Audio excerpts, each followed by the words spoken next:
જય સ્વામિનારાયણ વિદ્યાર્થી મિત્રો,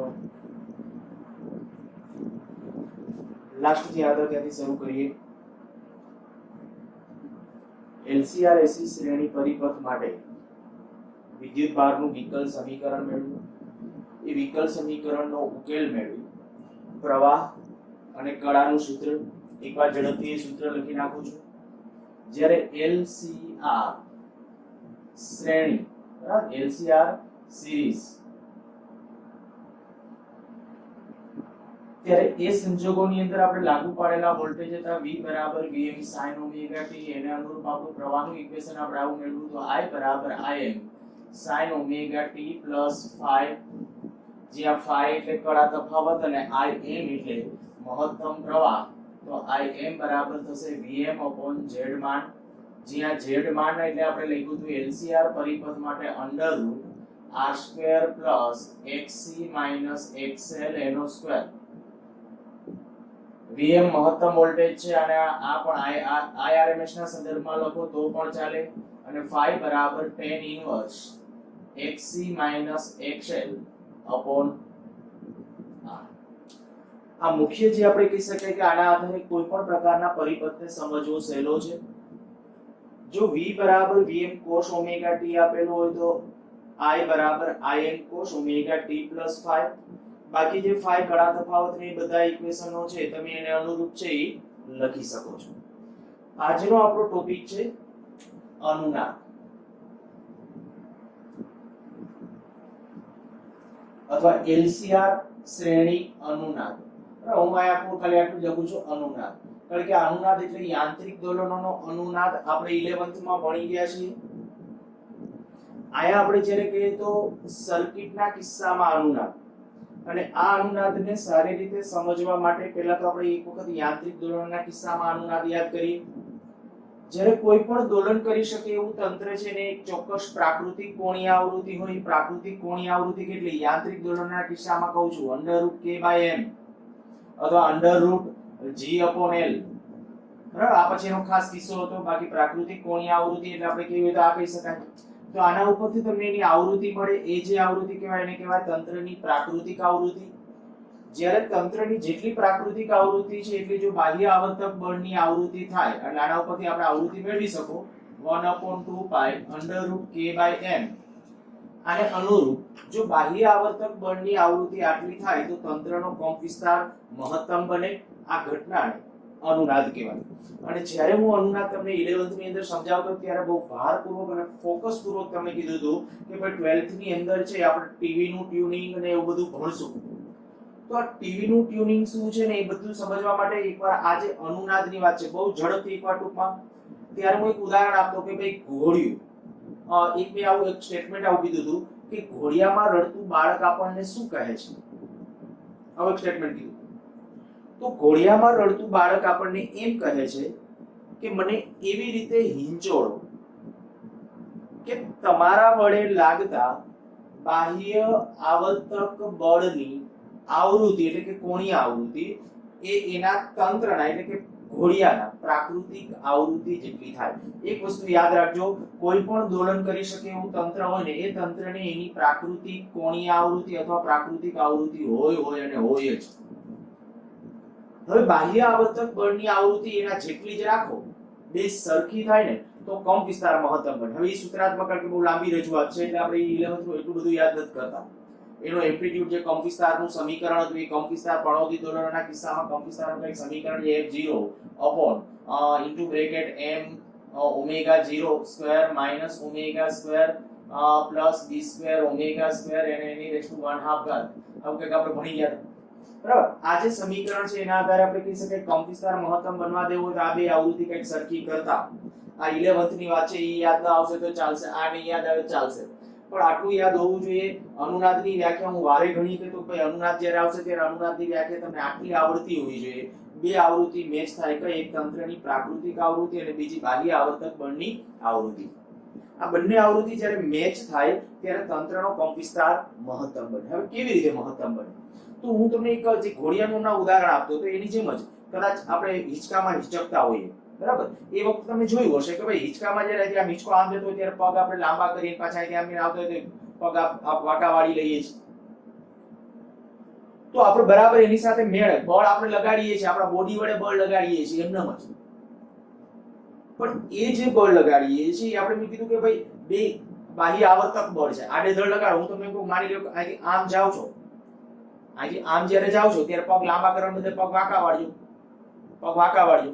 જેવો પાછા આમ આવતો ત્યારે પગ સીધા કરી નાખજો. જોજો જોઈ શું થાય છે, ઉલટાના દોલનો ડિસ્ટર્બ થશે. તો આ એક વસ્તુ આપણા માટે ક્લિયર કે જે દોલન કરી શકે એવું તંત્ર કોઈ પણ, પછી આમ દોલનો હોઈ શકે, કોણીય આવર્ત દોલનો હોય કે રેખીય સરળ આવર્ત દોલનો હોય, કોઈ પણ દોલનો હોય, દોલનો કરી શકે એવા તંત્રને એની એક ચોક્કસ આવૃત્તિ છે અને એટલી બાહ્ય આવર્તક બળની આવૃત્તિ રાખો ને તો તંત્રનો કંપવિસ્તાર મહત્તમ બને. મેં જ્યારે એક ઘોડિયાવાળું ઉદાહરણ તમને આવું કીધું હતું કે ભાઈ ઘોડિયું જ્યારે દોલનો કરે છે ત્યારે એ વખતે માની લો કે ઘોડિયાની એની પોતાની પ્રાકૃતિક આવૃત્તિ છે એ 20 હર્ટ્ઝ છે. એટલે 20 હર્ટ્ઝ તો ઘણી બધી વધારે કહેવાય, પણ જસ્ટ આપણે માની લઈએ કે ભાઈ 20 હર્ટ્ઝ છે. હવે તમે માની લો કે 1 સેકન્ડની અંદર 10 જ દોલનો કરાવવા માંગો છો, તોય શું કરવું પડશે? તો પેલા જે 20 દોલનો એ પોતાની પ્રાકૃતિક આવૃત્તિ છે, 10 જ કરાવવા હશે તો તમારે એનો કંપવિસ્તાર, કારણ કે તમારે ઘટાડશો, બ્રેક મારશો. બ્રેક મારવા માટે તમે જો એનો કંપવિસ્તાર પહેલે જે થતો હતો એનાથી કંપવિસ્તાર ઘટશે. ટૂંકમાં ગમે એ સંજોગો કંપવિસ્તાર ક્યારે મહત્તમ હશે? તો કંપવિસ્તાર ત્યારે જ મહત્તમ હશે જ્યારે તંત્રની પ્રાકૃતિક આવૃત્તિ અને બાહ્ય આવર્તક બળની આવૃત્તિ સરખી થાય ત્યારે.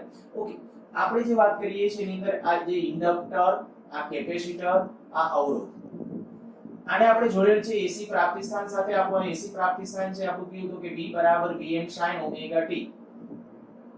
આ બધા ઘટકો આદર્શ છે. આ ઇન્ડક્ટન્સ L, આ કેપેસિટન્સ C, અવરોધ R. આ ઇન્ડક્ટન્સ લીધું હતું એનો ઓહમિક અવરોધ શૂન્ય છે, કેપેસિટન્સ લીધું હતું એક આદર્શ કેપેસિટર અને જેનું ઇન્ડક્ટન્સ શૂન્ય છે તેવો અવરોધ R. કેની સાથે શ્રેણીમાં જોડેલ છે? તો V = Vm sin ωt એસી પ્રાપ્તિસ્થાન સાથે આપણે શ્રેણીમાં જોડેલ છે.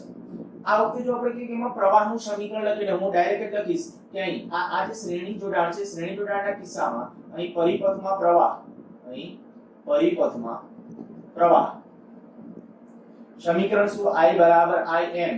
જો વોલ્ટેજ આ સાઇન પ્રમાણે છે તો પ્રવાહનું સાઇન ωt + phi. હવે phi માં ને મારસ નથી, જ્યાં આપણે કહીએ કે મહત્તમ પ્રવાહ Im બરાબર શું થાય? તો કે Im એટલે Vm/Z માન. Z માન ને બદલે આપણે શું લખી શકાય? તો કે R² + XL અથવા XC ગમે એ લખી શકો છો. XL - XC એનો સ્ક્વેર. મેં અત્યારે આમ લખ્યું છે XL - XC એનો સ્ક્વેર, અથવા એનાથી ઉલટું કરી નાખો XC - XL એનો સ્ક્વેર. ચાલો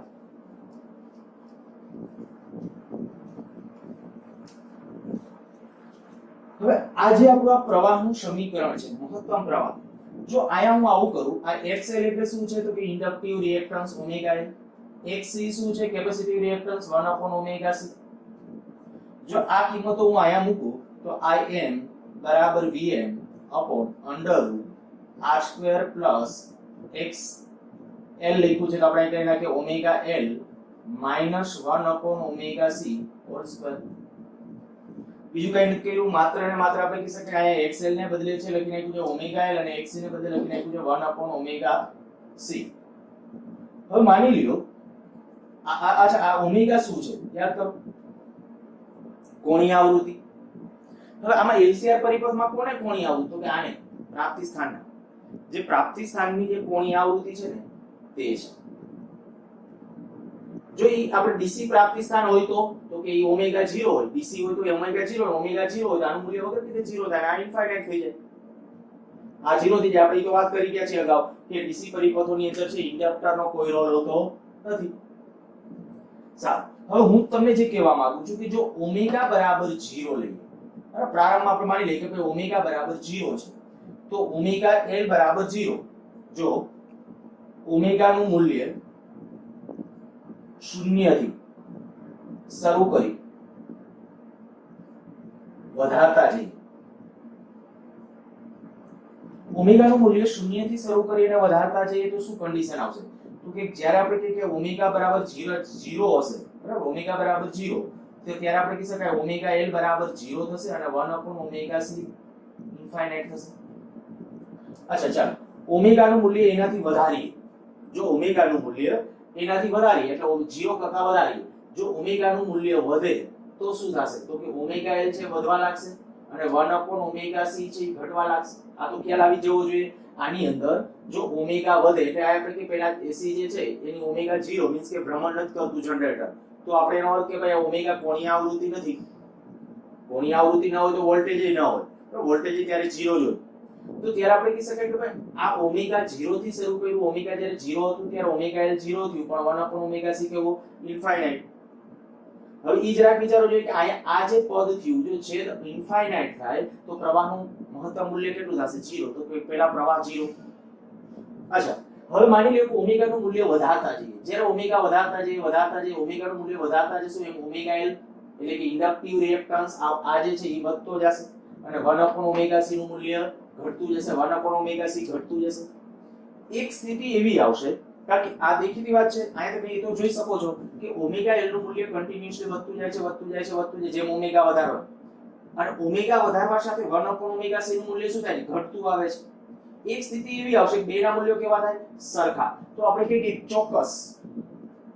કોઈ ચોક્કસ કોણીય આવૃત્તિ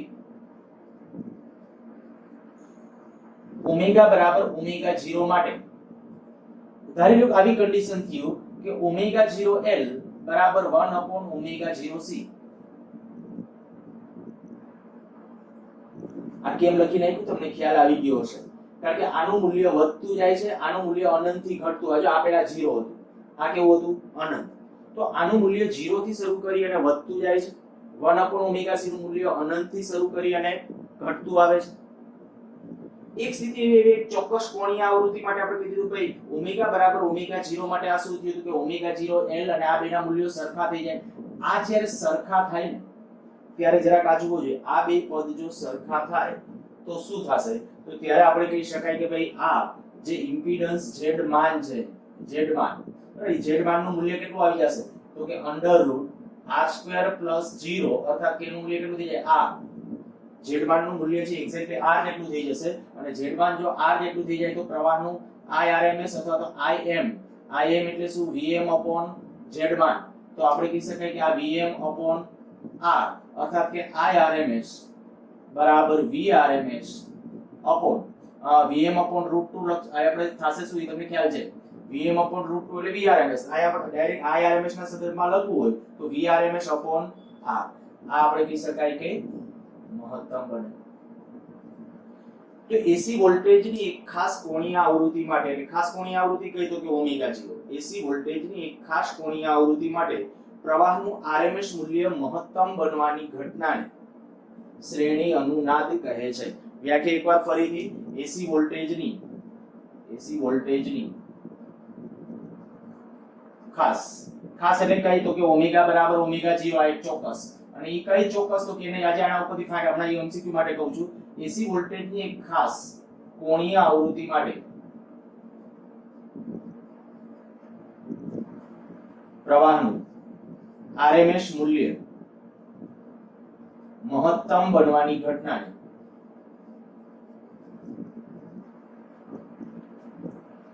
એલસીઆર શ્રેણી અનુનાદ કહે છે.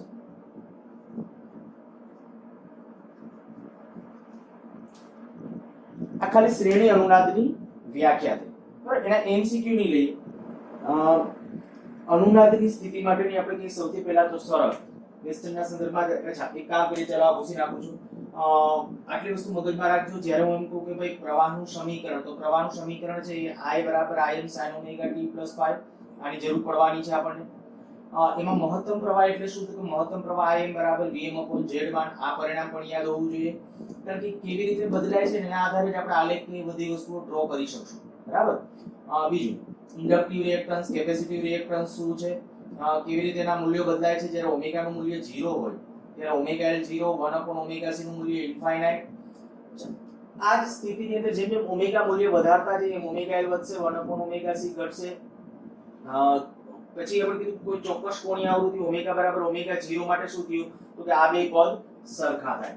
હવે આ જે પરિસ્થિતિ છે કે ઓમેગા બરાબર ઓમેગા 0 થાય ત્યારે પ્રવાહનું મૂલ્ય અથવા આરએમએસ મૂલ્ય અથવા મહત્તમ બનવાની ઘટના, પ્રવાહનું મહત્તમ મૂલ્ય મહત્તમ બનવાની ઘટના, એટલે એને કહેવાય એલસીઆર શ્રેણી અનુનાદ. બરાબર.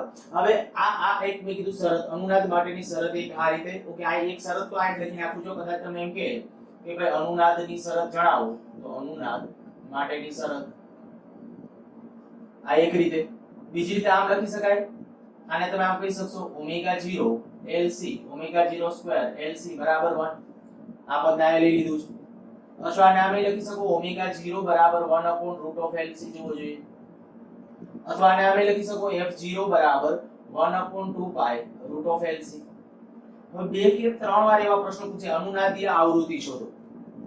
તો અનુનાદીય આવૃત્તિનો આધાર કેના ઉપર છે? તો કે અનુનાદીય આવૃત્તિનો આધાર છે પરિપથના ઘટકો L અને C ઉપર.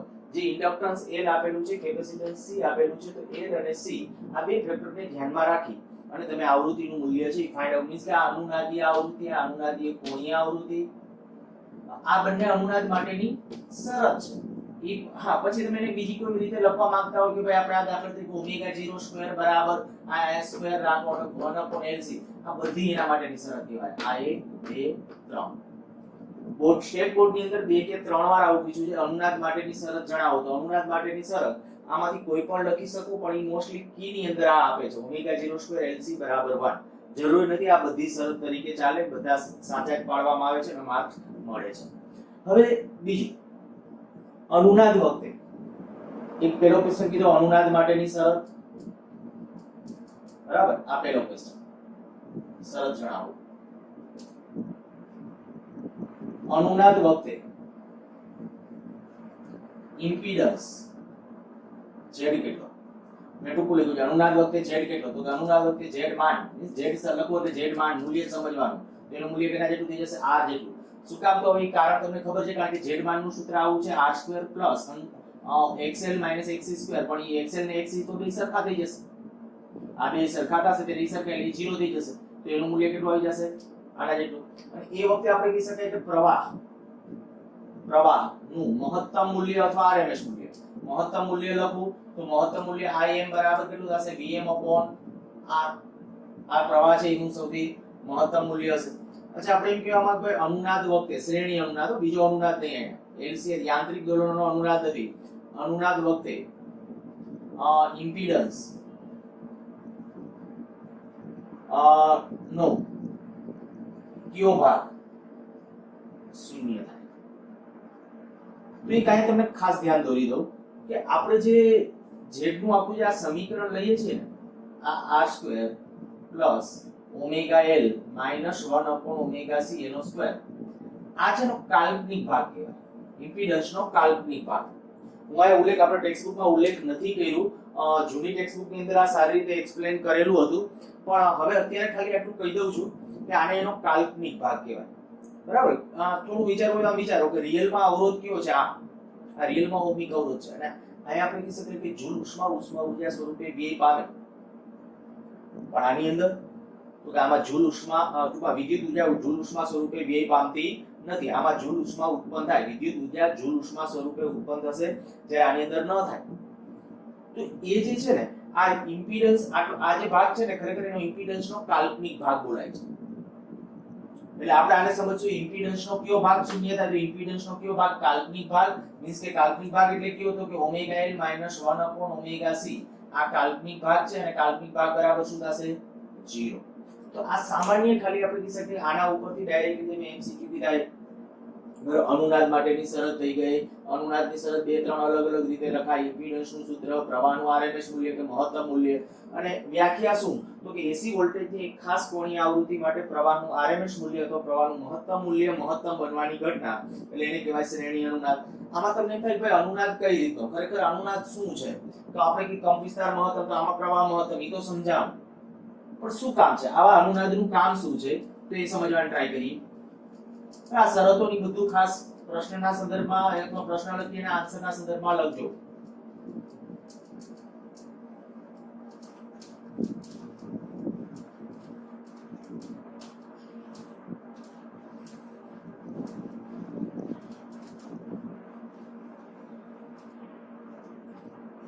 આપણે જે વાત કરીએ છીએ આ L, C અને R, V બરાબર Vm sin omega t AC પ્રાપ્તિસ્થાન સાથે આપણે જોડેલું છે. હવે જ્યારે આ આપણે અનુનાદની ઘટનાનો ઉપયોગ કરી. અનુનાદની ઘટનાનો ઉપયોગ શું? તો કે અનુનાદ ની ઘટના આ કઈ શ્રેણી પરિપથના અનુનાદો LCR શ્રેણી અનુનાદ LCR AC શ્રેણી અનુનાદ ની ઘટનાનો ઉપયોગ ટીવી અને રેડિયો જેવા પરિપથોમાં ચેનલ ટ્યુનિંગમાં થાય છે. ચેનલ ટ્યુનિંગમાં એટલે શું? તો કે ચેનલને રિસીવ કરવા. સાદું એનું સિમ્પલી તમને એમ કહું, આપણે શું કરવાનું તો કે જે દાખલા તરીકે રેડિયો સેટ છે આપણો, બરાબર, અથવા ટીવી સેટ જે કોઈ હોય, આજે આપણું એસી પ્રાપ્તિ સ્થાન જ્યાં જોડ્યું છે ત્યાં આપણે શું કરી નાખવાનું? એન્ટેનાનો ઇનપુટ આપી દેવાનું. માની લો કે રેડિયો, તો રેડિયો જે છે તો રેડિયોમાં જે એન્ટેના છે એન્ટેનાનો ઇનપુટ મીન્સ કે એન્ટેના એના જે બે છેડા હોય એન્ટેનાના એના બે છેડા આની સાથે જોડી દેવાના. આ LC અને આ, બરાબર. હવે થશે શું જોજો. આજે એક ચોક્કસ આપણે એક સામાન્ય સમજો કે એન્ટેનાનું કામ શું? એ કમ્યુનિકેશનનો પાર્ટ છે. પણ એન્ટેના આપણે દાખલા તરીકે એક સામાન્ય એનો સળિયો તમે રાખી દો તો આની સાથે જ્યારે ઉચ્ચ આવૃત્તિ ધરાવતા વિદ્યુત ચુંબકીય તરંગો અથડાય, ઉચ્ચ આવૃત્તિ ધરાવતા તરંગો આની સાથે અથડાય એટલે તરત જ આમાં માઇનોર કરંટ ક્રિએટ થાય. માઇનોર કરંટ એ વિદ્યુત પ્રવાહના સ્વરૂપમાં હોય. એ વિદ્યુત પ્રવાહના સ્વરૂપનો જે કરંટ હોય ને એ કરંટ આપણા સર્કિટમાં આવશે. એ આપણો ઇનપુટ થશે. એ ધ્યાન રાખો, એ આપણો ઇનપુટ છે. શું કીધું મેં? એન્ટેનાનું કાર્ય શું? તો કે એન્ટેનાને તમે છે ને જો ઊંચી આવૃત્તિ ધરાવતું ઇલેક્ટ્રિકલ સિગ્નલ આપો ને તો એનું પ્રકાશ ઉર્જામાં રૂપાંતર કરે, એને પ્રકાશના સ્વરૂપમાં વિખેરણ કરતા. અને એ જ રીતે આપણે કહી શકાય કે જ્યારે એની યાર પ્રકાશના સિગ્નલો ભટકાય તો એમાંથી ઇલેક્ટ્રિકલ સિગ્નલ બનાવે, વિદ્યુત સિગ્નલ બનાવે. અને એન્ટેના એટલે બીજી કાંઈ એમાં આપણે કે એમાં શું કાંઈ વિશેષતા કોઈ નહીં. આપણો લોખંડનો સળિયો એને એન્ટેના બનાવી શકાય, બરાબર. પણ પછી જે એનો શેપ યોગ્ય રીતે, દાખલા તરીકે આપણે કહીએ કે ભાઈ આપણી ઘરે જે ડીશ હોય ટીવી ચેનલો માટે એના માટે, તો ડીશ તમે જોયો છો પર્ટિક્યુલર એક ચોક્કસ એંગલ એને આવા આકાર રાખવાનું કારણ શું છે? તો કારણ તો માત્ર બહુ સીધું સિમ્પલ કે જ્યારે તરંગો અહીંયાથી આમ આવતા હોય ત્યારે તરંગો અહીંથી આમ આની સાથે ભટકાય અને જો આવો શેપ છે જ્યારે આપણે કીધું માની લો કે આવી આમ શેપ છે તો જ્યારે સમાંતર તરંગો આમ આવ્યા, સમાંતર તરંગો અહીંથી આમ આવશે તો આથી પરાવર્તન પામી અને જેમ કે આ અંતર્ગોળ અરીસાની જેમ જાણે કે કેમ વર્તણૂક હોય એની જેમ આ તરંગો આમ પરાવર્તન પામીને આ એક આમ ભેગા થશે. જ્યાં ભેગા થાય ત્યાં સેન્સર મીન્સ કે કેમેરો આપણે બોલીએ છીએ, આ કેમેરો હોય છે આની સાથે કનેક્ટ ત્યાંથી વાયર પછી લીધેલો હોય. તો આ સામાન્ય સિદ્ધાંત છે. તો આ એક પ્રકારનું એન્ટેના છે. પણ એમાં સેન્સર તરીકે કોણ લો? કેમેરો છે. ઈ શું કરે છે? જેવડા પ્રકાશ સિગ્નલો આવ્યા એ પ્રકાશ સિગ્નલ એના ઉપર ભટકાય ને એટલે એમાંથી ઇલેક્ટ્રિકલ સિગ્નલ બને. એટલે અહીંયા એન્ટેના તરીકે વર્ક ખરેખર કેમેરાનું છે. એવી રીતે સામાન્ય આપણા ઘરે હું તમને કહું દૂરદર્શનની કે એવી ચેનલ તમારે ખાલી પકડવી હોય તો બીજું કંઈ નથી કરવાનું. ઘરની અંદર કદાચ જૂનવાણી એવું કંઈક ગમી વસ્તુ લોખંડની કે એવી કોઈ પડી હોય તો એને ખાલી કાટ ઉખેડીને એમાંથી કદાચ આપણે એક ટર્મિનલ અહીંયાથી લઈ લો અને એક ટર્મિનલ અર્થિંગમાંથી લઈ લો. ક્લિયર રીતે તમે દૂરદર્શનની અથવા તો બીજી મફતની ચેનલો છે એ જોઈ શકશો, બરાબર. બે ટર્મિનલ ખાલી કેવી રીતે લેવાના કીધા? માની લો કે ભાઈ આપણે એક સાયકલની રિંગ છે નકામી પડી છે તો સાયકલની રિંગ સાથે એક ટર્મિનલ સાયકલની રિંગને અગાસી ઉપર મૂકી દો. થોડા એંગલ બદલવાનો, સરખું ક્લિયર ન આવે તો, પણ અગાસી ઉપર ક્યાંક મૂકી દો અને એક ટર્મિનલ છે એને અર્થિંગ કરી લઈ લો, ક્યાંક અર્થિંગ કરી લઈ લો અને એને ટીવી ની અંદર ઇનપુટ આપી દેશો તો આરામથી ચેનલો છે જે મફતની ચેનલો, મફતની એટલે જે આપણે ખાસ કરીને દૂરદર્શનની કે જે લોકલ ચેનલો છે જેના સિગ્નલો છે ટ્રાન્સમિટ થઈને સીધા ત્યાં પહોંચી શકે છે એ બધી ચેનલો છે એ તમે આરામથી રિસીવ કરી શકશો. પણ મફતની હશે. બાકી ઓમાં જે એના એન્કોડિંગ ને ડીકોડિંગ હોય એ આપણે ભણવાનું કે આવતું નથી. ઓકે, આપણે જે કીધું કે સિગ્નલો આની યાર ભટકાય, સિગ્નલ આથી વિદ્યુત સિગ્નલ બન્યું. એ વિદ્યુત સિગ્નલ હવે આ પરિપથમાં આવ્યું કારણ કે આ આપણે કીધું એન્ટેનાનો ઇનપુટ આ આપી દીધો. હવે ઈ જે સિગ્નલ હશે ઈ સિગ્નલ આપણે શું કરવાનું છે જોજો. કન્ડિશન આજે માની લો કે આપણે અત્યારે આ રેડિયોનો LCR અનુનાદ પરિપથ છે. માની લો રેડિયોનો LCR અનુનાદ પરિપથ છે તો શું થશે? LC અને R આ ચોક્કસ રીતે માની લો કે મેં ફિક્સ કરીને રાખી દીધા. હવે આયા મેં એન્ટેના જોડી દીધું તો આ અત્યારે ઓરડાની અંદર માની લો કે આપણે તમે જે જગ્યાએ છો ત્યાં જે રેડિયો ચેનલો આવતી હોય દાખલા તરીકે 92.7 કે 94.3 આવી જે કઈ રેડિયો ચેનલો છે બધી બરાબર 95 સમથિંગ છે, તો આ બધી જે ફ્રીક્વન્સી મેગાહર્ટ્ઝ વાળી જે ફ્રીક્વન્સી છે 92.7 મેગાહર્ટ્ઝ સુનો સુનાઓ લાઈવ બનાવો બરાબર 92.7 આ મેગાહર્ટ્ઝ આ જે ફ્રીક્વન્સી છે તો આપણે આ રેડિયો ચેનલ તો એ આપણે એન્ટેના જે છે રેડિયોમાં એન્ટેના આપણું જે આવેલું છે એ એન્ટેના કદાચ આપણે કે પ્રબળ સિગ્નલ હોય તો એન્ટેના ન હોય તો ચાલે બરાબર, પ્રબળ સિગ્નલ ન હોય તો એન્ટેના વધુ સારી રીતે કામ કરે. આપણે ખબર કારમાં ને એમાં તમે જોયા હશે એવા એન્ટેના, કારણ કે કાર ગતિમાં હોય ત્યારે આપણે કહી શકાય સારી રીતે સિગ્નલની ક્વોલિટી મળે એટલે એને એન્ટેના રાખવામાં આવતા હોય છે. અચ્છા, હવે એન્ટેના સાથે જેવું સિગ્નલ કારણ કે 92.7 એ ભટકાય છે, 93.5 એ ભટકાય છે, એ સિવાયની જેટલી રેડિયો ચેનલ છે એના સિગ્નલો ભટકાય છે. ઈ વિસ્તારમાં જેટલા અવેલેબલ સિગ્નલો છે બધા સિગ્નલો એની હારે ભટકાણા. ઈ સિગ્નલો ભટકાણા બધા એટલે શું થયું, એમાંથી ઇલેક્ટ્રિકલ સિગ્નલ બન્યું. ઈ ઇલેક્ટ્રિકલ સિગ્નલ છે આપણા સર્કિટમાં આવી ગયું. તો આની અંદર આ સર્કિટની અંદર બધી ફ્રીક્વન્સી છે. કઈ બધી એટલે તો કે 92.7 93.5 મલ્ટી ફ્રીક્વન્સી, એક કરતા જાજી ફ્રીક્વન્સી છે. પણ એ વખતે જે આપણે આપણો રેડિયો સેટ છે ને એની અંદર આ જે કેપેસિટર હોય ને કેપેસિટરને ચાલ રાખવામાં આવે. ગેઇંગ કેપેસિટર તમને ખબર હોય જૂનવાણી રેડિયો કદાચ તમે જોયો તો હવે તો ડિજિટલ મોડમાં બધું આવી ગયું, રિમોટ થી બધું ઓપરેટ થાય બરાબર. મોબાઈલમાં પણ આપણે સારી રીતે ખબર છે ડિજિટલ મોબાઈલ ઓપરેટ કરી શકીએ છીએ. પણ અગાઉના જૂનવાણી રેડિયો કે જૂનવાણી ટીવી તમે જોયું હશે તો એમાં એક ચક્કર ફેરવીને ચેનલો બદલતા. એ ટૂંકમાં આપણે એક્ટિવિટી શું કરતા ત્યારે તો કે ખરેખર અંદર રહેલું જે કેપેસિટર છે ને એનું કેપેસિટન્સ બદલતા. જેનાથી શું ફાયદો થાય તો કે હું એમ કહું કે હમણાં આપણે દાખલા તરીકે લખ્યું હતું અનુનાદીય કોણીય આવૃત્તિનું સૂત્ર શું હતું 1/√LC. આ અનુનાદીય કોણીય આવૃત્તિ બરાબર, આવૃત્તિ જોઈતી હોય તો 1/2π√LC. હવે L જનરલી એક ચોક્કસ મૂલ્યનું ફિક્સ હોય, L ચોક્કસ મૂલ્યનું ફિક્સ હોય. C એટલે કેપેસિટન્સ, તો કેપેસિટન્સને તમારે વેરી કરવાનું મીન્સ કે બદલવાનું, અને આ બદલતા જઈ અને જ્યારે ફ્રીક્વન્સી આ દાખલા તરીકે હું આ બધું ફિક્સ છે, L ફિક્સ છે, 2π ફિક્સ છે, C બદલો છો. અહીંયા ગેઇંગ કેપેસિટરમાં ગેઇંગ કેપેસિટર એટલે બીજું કઈ નહીં, સામાન્ય આપણી જે કેપેસિટરની બે પ્લેટો હોય, આ કેપેસિટરની બે પ્લેટો એની વચ્ચે અસંખ્ય પેલી માઇકાની સીટો, અવાહક સીટો હોય, અને પછી શું કરવાનું એક નોબ સ્ક્રૂ જેવો પાર્ટ હોય, આ એક સ્ક્રૂ જેવો ભાગ છે. આને છે ને જ્યારે ફેરવવામાં આવે એટલે આપણે પછી ગમે એના વડે ચક્કર વડે કે એના વડે કોઈ પણ રીતે આની સાથે એક બેલ્ટ હોય ઘણી વખત, તો એની મદદથી આને જ્યારે ફેરવો છો ત્યારે આ સ્ક્રૂને કારણે આ પ્લેટ વચ્ચેનું ડિસ્ટન્સ વધઘટ થાય. અને કેપેસિટરમાં આપણે ખબર છે બે પ્લેટ વચ્ચેનું ડિસ્ટન્સ વધઘટ થાય, અને માધ્યમ પણ આપણે કે વેરી છે. માધ્યમ આ જે વચ્ચે જે માધ્યમ છે બે પ્લેટો વચ્ચે, કારણ કે આ અંતર બદલાય એટલે એનું અંતર બદલાશે બધું. તો માધ્યમ અને આ જે ડી છે, ખાસ તો આધાર ડી નો કહેવાય બરાબર, તો ડી બે પ્લેટ વચ્ચેનું અંતર બદલાશે એટલે કેપેસિટન્સ ફેરફાર થશે. તો કેપેસિટન્સ બદલાય, અને કેપેસિટન્સ બદલાતા બદલાતા જ્યારે આ ફ્રીક્વન્સીનું મૂલ્ય 92.7 થશે મેગાહર્ટ્ઝમાં, આ મેગામાં છે ખાસ 92.7 મેગાહર્ટ્ઝ થાય તો ત્યારે શું થશે તો કે ત્યારે તરત જ આપણે કહી શકાય કે ભાઈ ત્યારે ઈ ફ્રીક્વન્સી એટલે એક જો ફ્રીક્વન્સી આખી આવતી હતી આ તંત્રની અથવા આપણો આ LCR પરિપથ છે, આ રેડિયોનો ટ્યુનિંગ પરિપથ થઈ ગયો. રેડિયોનો ટ્યુનિંગ પરિપથ એની અંદર એની તંત્રની પ્રાકૃતિક આવૃત્તિ કઈ, રેડિયો સેટની પ્રાકૃતિક આવૃત્તિ, તો કે રેડિયો સેટની પ્રાકૃતિક આવૃત્તિ L ને C તમે ફિક્સ કર્યા એટલે થઈ ગઈ. માની લ્યો એક ટેક્સ્ટનું જે એવા જ વર્ણનમાં જે લીધા છે ડેટા ઈ ડેટા લો.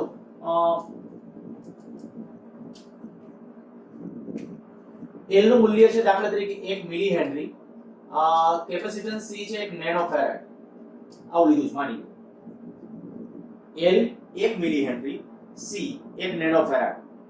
તો આના ઉપરથી હું તમને કહું કે ભાઈ ઓમેગા 0 નું મૂલ્ય કેટલું આવશે 1/√LC 1/L એટલે 1 મિલી છે તો 10⁻³ ઘાત, અને C છે એટલે 1 નેનો એટલે 10⁻⁹ ઘાત. તો ફાઇનલી લગભગ આનું મૂલ્ય આવશે કેટલું 10⁶ ઘાત રેડિયન પ્રતિ સેકન્ડ. આટલી કોણીય આવૃત્તિ. પછી આને અનુરૂપ તમે આવૃત્તિનું મૂલ્ય નક્કી કરી શકો બરાબર, 2π વડે ભાગી નાખશો એટલે આવૃત્તિ આવી જશે. પણ એક તો તમને ખબર પડી કે આ કયા ક્રમનું છે 10⁶ ઘાતના ક્રમ.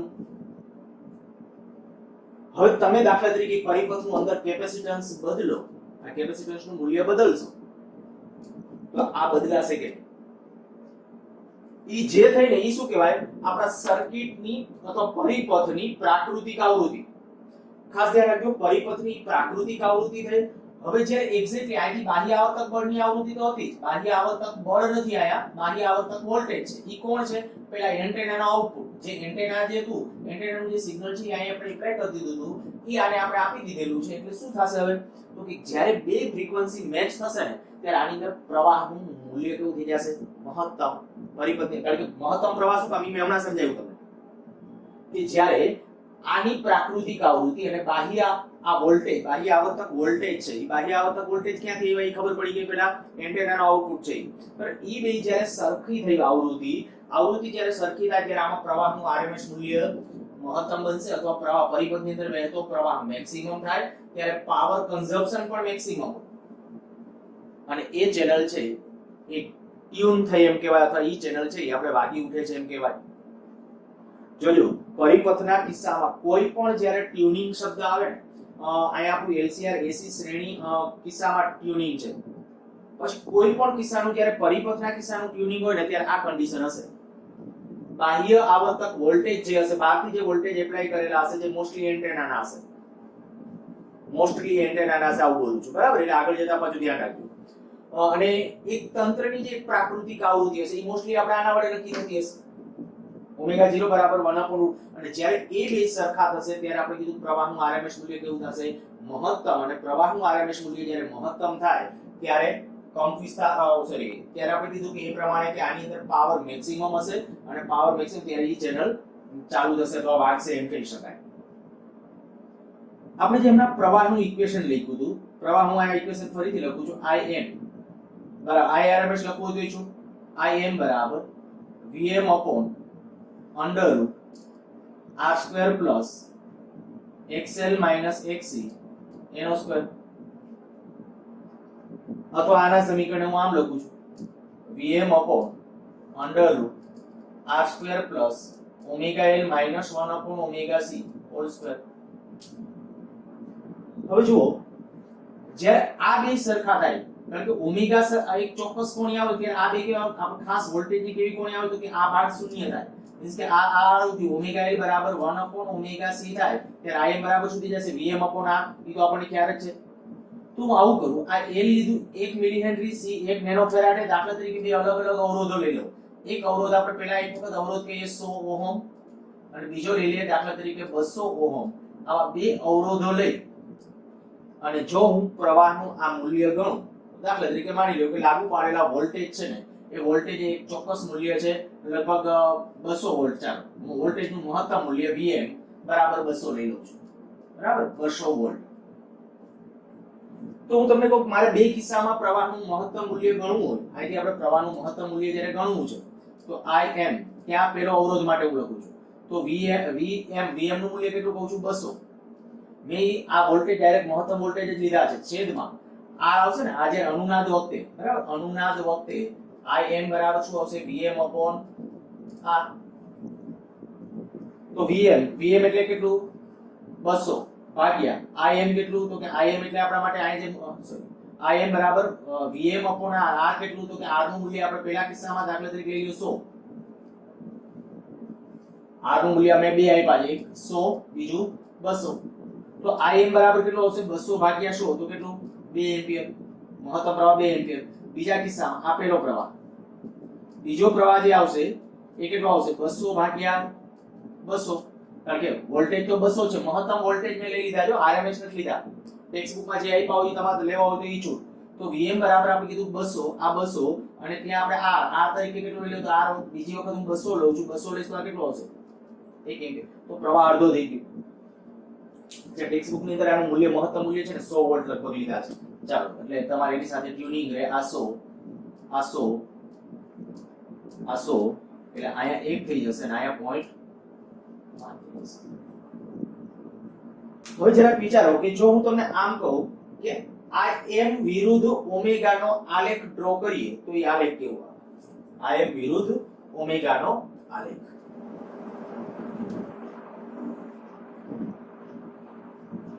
આ લઉં છું Im વિરુદ્ધ ઓમેગા. જો ઓમેગા એનું મૂલ્ય વારાફરતી, અહીં ઓમેગાનું મૂલ્ય તમને એ ખ્યાલ છે કે ઓમેગા વારાફરતી જ્યારે બદલતા જાય ઓમેગાનું મૂલ્ય ક્યાં કરવાનું, 0 થી શરૂ કરવાનું. ઓમેગાનું મૂલ્ય 0 થી વધારશું.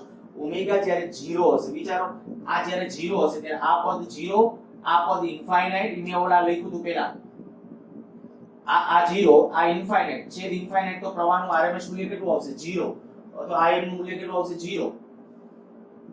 0 થી શરૂ થશે, પછી મૂલ્ય વધવા લાગશે, ચર ઘાતાંકીય રીતે કંઈક વધતું જતું હશે, પછી પાછું ઘટવા લાગશે. આવું શું કામ ડ્રો કર્યું છે હમણાં ક્લિયર?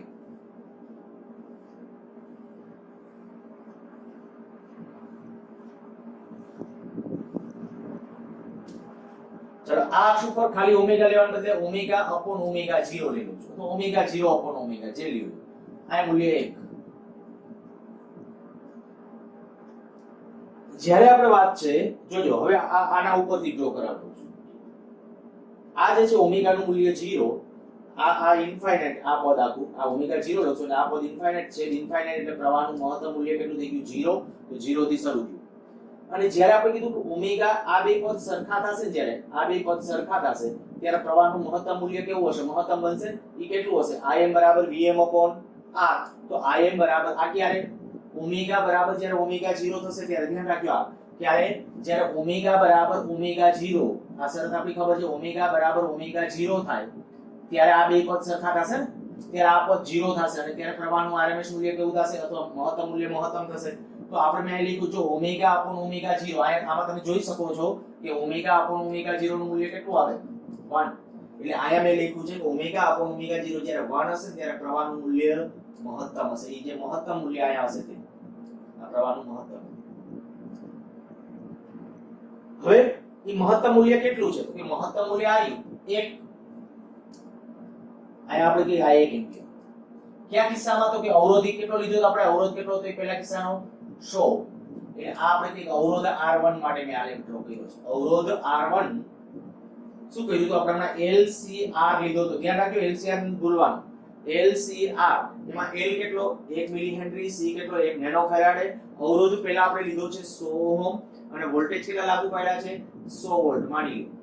એટલે મહત્તમ વોલ્ટેજ, બરાબર, જે વોલ્ટેજ લાગુ પડ્યા છે એનો મહત્તમ વોલ્ટેજ કેટલા છે 100 વોલ્ટ.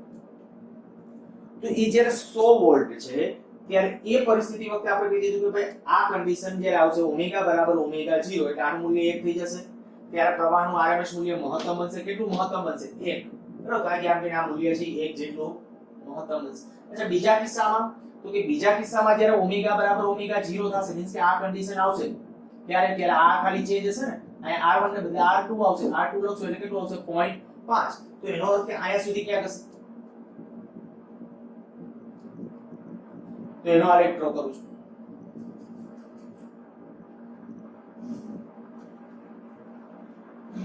આ શેના માટે આપણે ડ્રો કર્યો છે, અવરોધ R2 બરાબર 200 ઓહમ અને R1 તરીકે કેટલું હતું 100.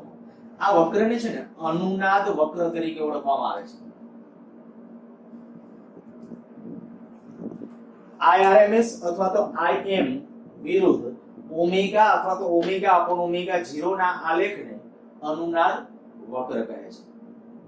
અનુનાદ વક્રનો અર્થ શું કીધો, પ્રવાહ વિરુદ્ધ ઓમેગાનો અથવા ઓમેગા અપોન ઓમેગા 0 નો આલેખ, એટલે એને કહેવાય અનુનાદ વક્ર. તમે અહીં જોઈ શકો છો જ્યારે અનુનાદની કન્ડિશન આવશે ને, અનુનાદ એટલે ત્યારે આ મૂલ્ય ગુણોત્તર ઓમેગા અપોન ઓમેગા 0 નું મૂલ્ય કેટલું થશે 1 અને એ વખતે પ્રવાહનું આરએમએસ મૂલ્ય કેવું થાય છે મહત્તમ, બરાબર. પ્રવાહનું આરએમએસ મૂલ્ય એ કન્ડિશન વખતે દરેક વખતે મહત્તમ થશે. તો એક વસ્તુ સમજો ખાસ, અનુનાદ માટેની આપણે શરત શું કીધી, આ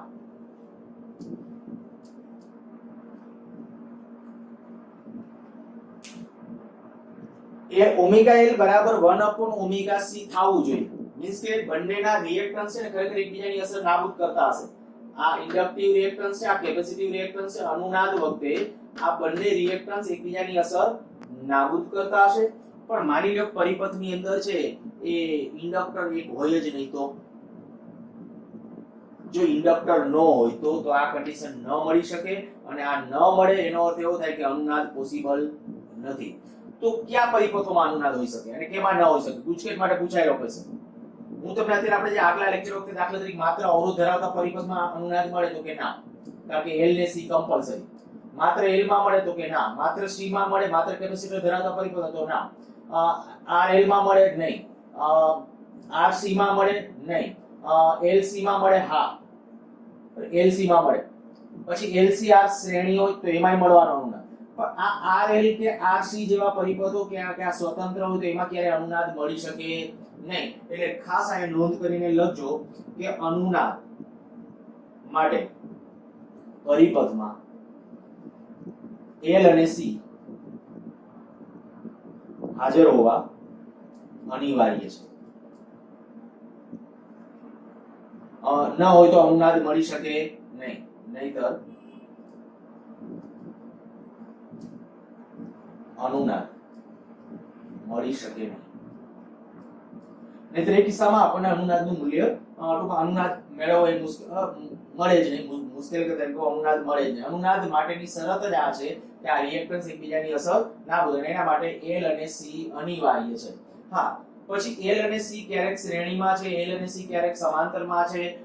શ્રેણીમાં હોય ને તો શ્રેણી અનુનાદ કહેવાય અને L અને C સમાંતરમાં હોય તો કયો કહેશું? સમાંતર અનુનાદ. પછી સમાંતર અનુનાદની એનું જે આપણું ડિસ્કશન છે ને એ વાત છે, સમાંતર અનુનાદ હું નીટ ને જી માટે કરીશ. અત્યારે સમાંતર અનુનાદ ટેક્સ્ટબુકમાં નથી એટલે આપણે એના ડિસ્કશનમાં નથી જતા. ખાલી શ્રેણી અનુનાદ માટેનું ડિસ્કશન છે. તો શ્રેણી અનુનાદ માટે તમને આટલો ખ્યાલ આવી ગયો કે RL RC ટૂંકમાં L ને C બંને હાજર ન હોય તો એવા પરિપથમાં ક્યારે અનુનાદ મળી શકવાનો નથી. તો આ વાત થઈ ગઈ આપણી અનુનાદના ઘટના માટેની. ક્વેશ્ચન સિમ્પલ જ છે, સાથે સાથે એના MCQ પણ એટલા જ સિમ્પલ છે. શરત ખાસ ધ્યાન રાખજો. પછી એના ઉપરથી પ્રવાહનું મહત્તમ મૂલ્ય, પ્રવાહનું RMS મૂલ્ય, આ બધી કન્ડિશનો છે આપણે મગજમાં રાખશું. બીજું આ જે અનુનાદ વક્ર કેને કહેવાય?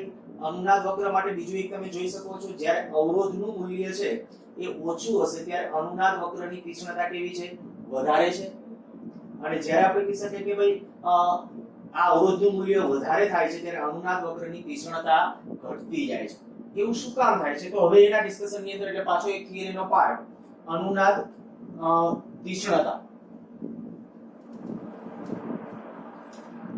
એ અનુનાદનો જ આમ ટોપિક કહેવાય. એટલે અનુનાદ તીવ્રતા કે તીક્ષ્ણતા, અનુનાદ વક્રની તીક્ષ્ણતા. અનુનાદ વક્રની તીક્ષ્ણતા આપણે સમજવી છે કે ભાઈ અનુનાદ વક્ર ક્યારે કેમ તીક્ષ્ણ બને. હવે આ સમજવા માટે છે ને આપણે પાવર ને એ બધું વ્યાખ્યાયિત કરવું છે. મેં હમણાં જે ઇક્વેશન લખ્યું તો આપણે કહીએ કે પ્રવાહનું Im બરાબર ઇક્વેશન પાછું લખું છું Im બરાબર Vm upon √r² xl અથવા xc ગમે એ લખી શકો એનો સ્ક્વેર. આ મેં લખી નાખ્યું છે. આના ઉપરથી જો હું પ્રવાહનું Irms સૂત્ર લખું તો Irms બરાબર શું આવશે? તો કે Vrms upon આને આજ વધશે √r² xl xc એનો સ્ક્વેર. અને અહીંયા જે આપણે ઓમેગા L અને 1 upon ઓમેગા C તો લખી શકાય છે. હવે આજે એવું પ્રવાહનું RMS મૂલ્ય હું આવું કરું. જ્યારે આપણે ખબર પડી કે ભાઈ ઓમેગા બરાબર ઓમેગા 0 છે ત્યારે પરિપથની અંદર પાવર કેવો હશે? મહત્તમ. આ કિસ્સામાં જ્યારે આપણે કહી શકાય પાવર મેક્સિમમ પાવર જોઈતો હોય, બરાબર? મેક્સિમમ પાવર આ જે XL બરાબર XC હશે, XL બરાબર XC એટલે કે અનુનાદ. આ આપણું કહી તો અનુનાદ વખતે પરિપથમાં પાવર P મેક્સિમમ મહત્તમ હશે પાવર. મેં એને P મેક્સ કીધું છે. એ P મેક્સિમમ કેટલો? તો કે જો તમારા પાસે પ્રવાહ હોય તો પ્રવાહનું RMS મૂલ્ય એનો વર્ગ Irms² ઇન્ટુ આ. જે પરિપથની અંદર આપણે કીધું કે પ્રવાહનું મૂલ્ય મહત્તમ હશે ને એટલે એનું RMS મૂલ્ય પણ કેવું થશે? મહત્તમ. Irms મૂલ્ય જો મહત્તમ હોય તો P મેક્સિમમ મૂલ્ય મહત્તમ, પાવર મહત્તમ થશે. જો પરિપથની અંદર પાવર મહત્તમ થયો ત્યારે શું થશે? તો કે ત્યારે અનુનાદ વક્ર છે એ આપણે કહી શકીએ કે ટ્યુનિંગમાં હશે. અથવા બીજા અર્થમાં કે અનુનાદ વક્રની તીક્ષ્ણતા ટોપ ઉપર હશે. આ તીક્ષ્ણતા સૌથી વધુ તીક્ષ્ણ આલેખ છે અત્યારે.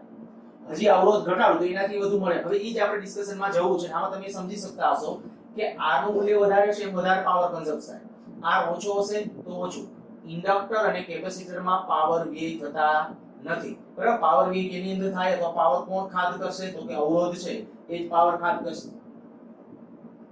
પણ હવે માની લ્યો કે મારે આ જે પાવર છે ને એ અડધો કરવો છે.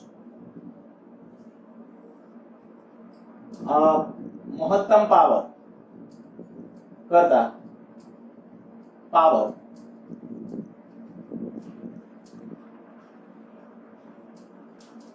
અડધો લેવો હોય અથવા અડધો કરવો હોય તો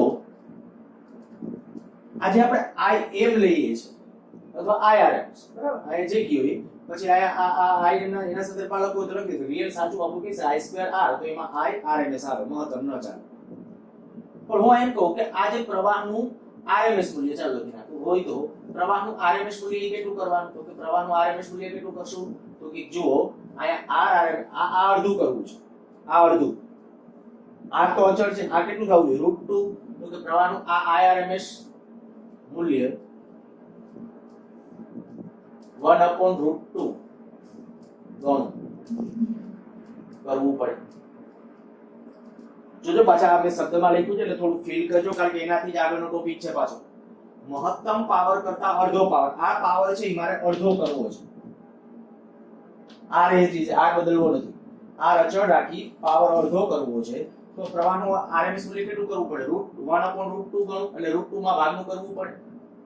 અચ્છા, ઈ જે √2 આ 1/√2 એટલે આ કેટલું થશે? 0.7071 0.7071, બરાબર, આટલું થશે. તો આમાં જે આપણે કહીએ કે ભાઈ આ કદાચ મેં Im લીધું એને બદલે IRMS એ મહત્તમ જ હશે ને. જે Im મહત્તમ છે ભલે એનું મૂલ્ય પ્લસ માઈનસ પડે, જેમ આપણે કીધું કે અનુનાદ વખતે જે પ્રવાહનું મહત્તમ મૂલ્ય મહત્તમ છે તો RMS મૂલ્ય કેવું હશે? મહત્તમ હશે. તો સેમ વસ્તુ આ Im નું મૂલ્ય પણ જો આ હું અત્યારે એમ કહું કે IRMS મૂલ્ય 1/√2 ગણું થાય એટલે કે 70.71%, તો આ મૂલ્ય પણ 70.71%. આ જે મહત્તમ છે એનું 70.71% એટલે આશરે આયા કહી દો આ 100%, તો 70.71% એટલે આયા.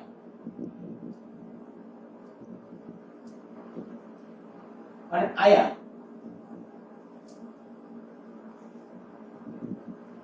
જે કોણીય આવૃત્તિ છે એકને હું નામ આપું છું ω1 અને એને અનુરૂપ આયા જે બીજી કોણીય આવૃત્તિ છે એને કહું છું ω2.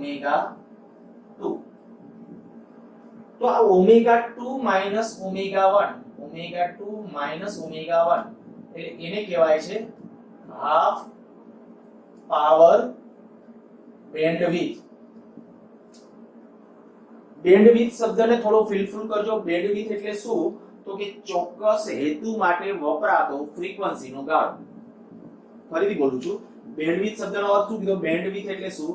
ચોક્કસ હેતુ માટે વપરાતો ફ્રીક્વન્સીનો ગાળો. હમણાં મેં કીધું હતું દાખલા તરીકે 92.7 FM આ જે મેગાહર્ટ્ઝમાં ફ્રીક્વન્સી છે, તમે ક્યારેક મોબાઈલમાં એમાં સેટ કરતા હોય 92.7 રાખવાને બદલે કદાચ 92.6 રાખશો ને તો પણ તમને ખબર છે કે ભાઈ ચેનલ ટ્યુન થશે પણ અવાજ ઘોઘરો હશે. 92.8 રાખશો તોય હશે. તો આપણે એમ કહી શકાય કે આ તો એની ટ્યુનિંગ ફ્રીક્વન્સી કહેવાય. 92.7 એ એની ટ્યુનિંગ કહેવાય. પણ એક એનાથી એક લોઅર રેન્જ અને અહીંયાથી એક અપર રેન્જ, ઈ બે વચ્ચે ચેનલ છે કઈ 92.7, તો ઈ 92.7 ની બેન્ડવિડ્થ કહેવાય.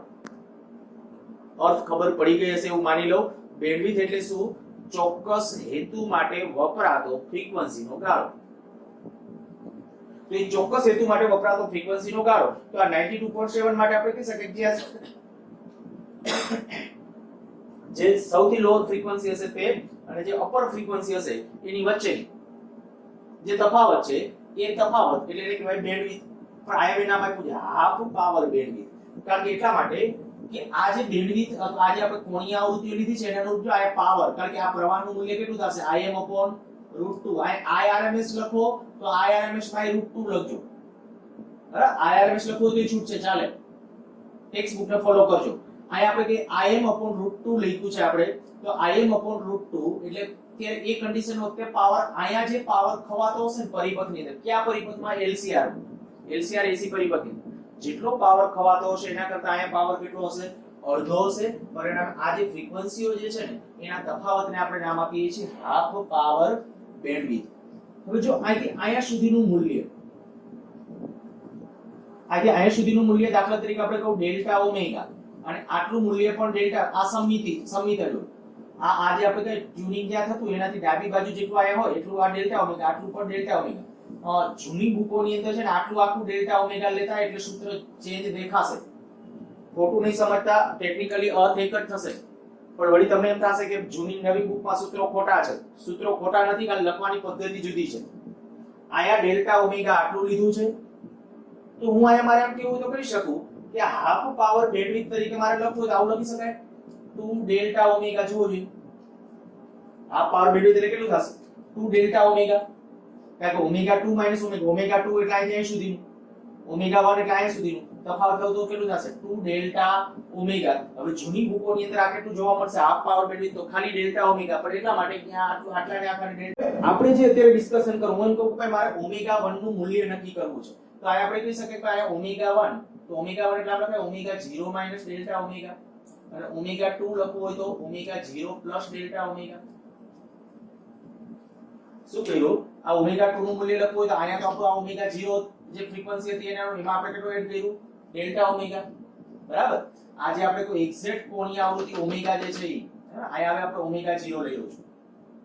એ જે અનુનાદ ટ્યુનિંગ ફ્રીક્વન્સી છે એમાં ડેલ્ટા ઓમેગા જ્યારે એડ કરશો તો ડેલ્ટા ઓમેગા એડ કરો તો આપણે આ ફ્રીક્વન્સી મળી જશે, ડેલ્ટા ઓમેગા બાદ કરશો એટલે આ ફ્રીક્વન્સી મળી જશે. હવે આ આલેખ કેના વિરુદ્ધ IRMS વિરુદ્ધ ઓમેગા નો આલેખ છે એવું સમજીએ છીએ, બરાબર. ત્યારે એ કન્ડિશન વખતે આપણે કીધું આયા ઓમેગા 0 એ પહોંચ્યા ત્યારે અહીં આપણને આ બે ફ્રીક્વન્સીઓ મળી. આ બે વખતે પાવર કેવો ખવાતો હશે અડધો.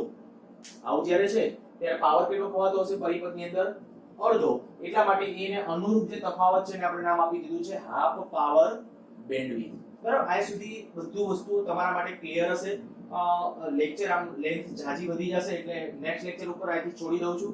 બરાબર. બહુ સિમ્પલ છે પણ થોડું આથી પાછું શરૂ કરીશ. આજે